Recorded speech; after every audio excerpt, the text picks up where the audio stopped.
నైరుతి రుతుపవనాలు చురుగ్గా కదులుతున్నాయి. దాంతో జార్ఖండ్, విదర్భ, తెలంగాణ మీదుగా ద్రోణి కొనసాగుతోంది. వీటి ప్రభావంతో రాష్ట్రంలో విస్తారంగా వర్షాలు పడుతున్నాయి. హైదరాబాద్ వ్యాప్తంగా మోస్తరు నుంచి భారీ వర్షం పడింది.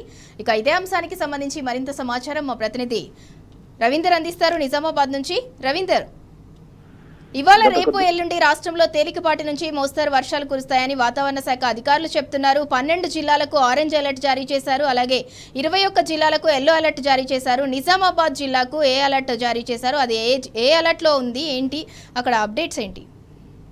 విస్తారంగా వర్షాలు కురుస్తాయని వాతావరణ శాఖ హెచ్చరికల నేపథ్యంలో కొంతమేరకు ఎండాకాలం కాబట్టి రైతులకు, ప్రజలకు కొంతమేరకు ఊరట కలిగించిన అంశమైన కానీ కొంతమేరకు ఇంకా సాగు చేసినటువంటి వడ్లు, ధాన్యం కూడా కళ్ళాలలో ఉంది. ఇది కొంతమేరకు ఇబ్బంది కలిగించే సిచ్యువేషన్ అని చెప్పవచ్చు.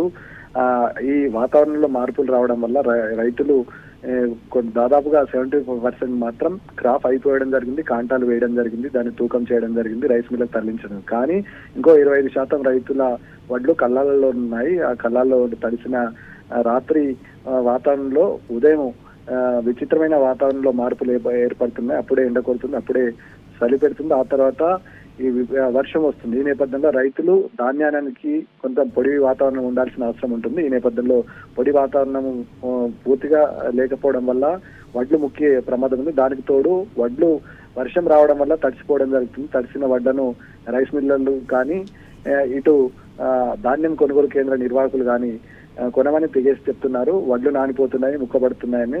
దాదాపుగా గీతలు రావడం వల్ల వడ్లు ఎందుకు పనికి రాకుండా పోయే ప్రమాదం ఉందని రైతులు ఆవేదన వ్యక్తం చేస్తున్నారు. ఎండాకాలం కాబట్టి కొంచెం మేరకు వాతావరణంలో సమతుల్యం ఏర్పడుతుంది. ఈ నేపథ్యంలో కొంతమేరకు ఉపశమనం కలిగించిన అంశం అయినప్పటికీ కొంచెం ఇబ్బందికరమైన సిచ్యువేషన్ చోటు చేసుకుంది. వర్షాలు ఇదే విధంగా కొనసాగితే కామారెడ్డి, నిజామాబాద్ ఉమ్మడి జిల్లాలకు ఎల్లో అలర్ట్ జారీ చేయడం జరిగింది. ఈ ఎల్లో అలర్ట్ దాదాపుగా 3 రోజులు ఉంటుంది కాబట్టి ఈ 3 రోజుల పరిస్థితి ఇదే విధంగా కొనసాగితే మరి కళ్ళాల్లో ఉన్న ధాన్యాల పరిస్థితి ఏంది? ముఖ్యంగా ధాన్యం కొనుగోలు కేంద్రాలు నడుస్తున్నాయి. టార్పన్లు కానీ, గన్ని బ్యాగులు కానీ లేకపోవడం వల్ల ఒకవేళ తూకం వేయాల్సిన వడ్లు ఇంకా సకాలంలో తూకం వేయకపోవడం వల్ల కళ్ళాలలో ధాన్యం తడిసిపోయే ప్రమాదం ఉంటుంది.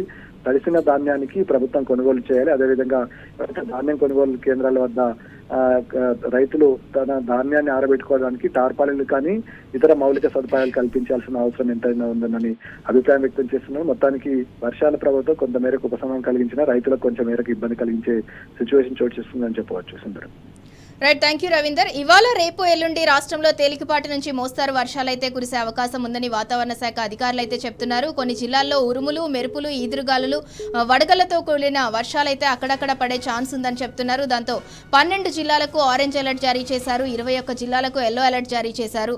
అంటే నైరుతి రుతుపవనాలు చురుగ్గా కదలటంతో ధోని ప్రభావంతో జార్ఖండ్, విదర్భ మీదుగా తెలంగాణ మీదకు ఈ వర్షపాతం అయితే నమోదయ్యే అవకాశం ఉంది. దాంతో అన్నదాతలకైతే తీరని నష్టం అయితే జరగనుంది. ఇప్పటికే అకాల వర్షాలకు కొనుగోలు కేంద్రాల్లో ఉన్న ధాన్యం అంతా కూడా తడిసి ముద్దైంది. మళ్లీ నైరుతి రుతుపవనాలు చురుగ్గా కదలడంతో మరో 5 రోజుల పాటు కూడా వర్షాలుండే ఛాన్స్ ఉందని అధికారులు చెప్తున్నారు. దీంతో అన్నదాత పరిస్థితి అయితే అగమ్య గోచరంగా తయారయ్యే పరిస్థితి అయితే కనిపిస్తుంది.